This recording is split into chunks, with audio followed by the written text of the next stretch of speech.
La crostata con ricotta e cioccolato è uno dei dolci che ci piace di più in assoluto.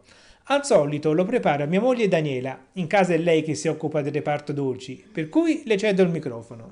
Sì, in questo video vi farò vedere come fare la pasta frolla e ovviamente anche l'impasto.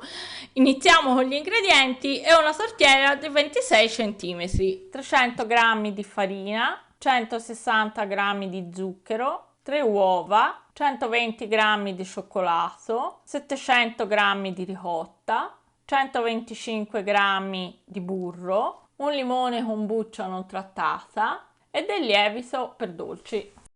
Adesso facciamo la pasta frolla.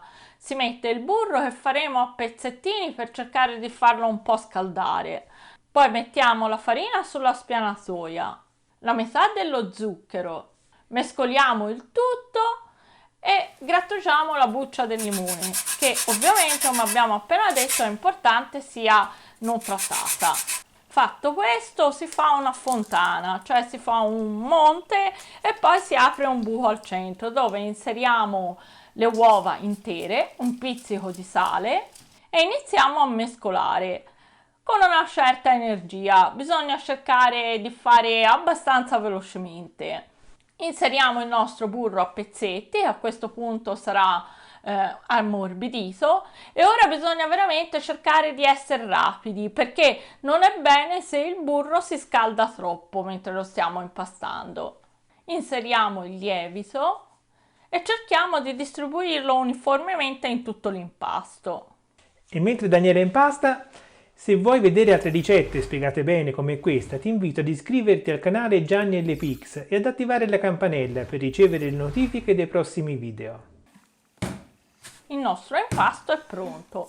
Prendiamo un foglio di carta da forno, ce lo mettiamo dentro e lo mettiamo in frigorifero a far riposare per circa mezz'ora. Nel mentre possiamo preparare la teglia, la possiamo ungere con il burro, ovviamente attentamente sia la parte sotto che il bordo. Adesso prepariamo il ripieno.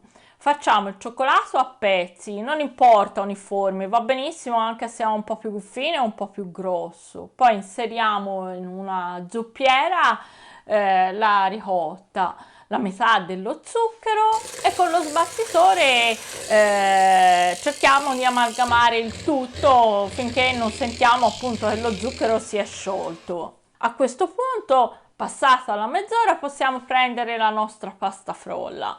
Io amo schiacciarla con le mani nella teglia. Se voi siete abituati con il mattarello e lo fate diciamo più uniforme, va benissimo ovviamente.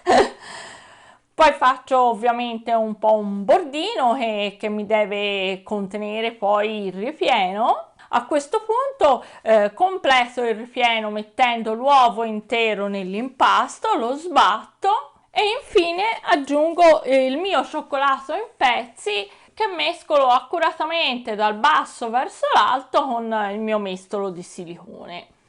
Inserisco il tutto nella mia tortiera, cerco di livellarlo al meglio con il mestolo, faccio i miei piccoli bairozzoli decorativi e infilo in forno già preriscaldato a 180 gradi ventilato. Il nostro dolce dovrà stare in forno circa 40 minuti.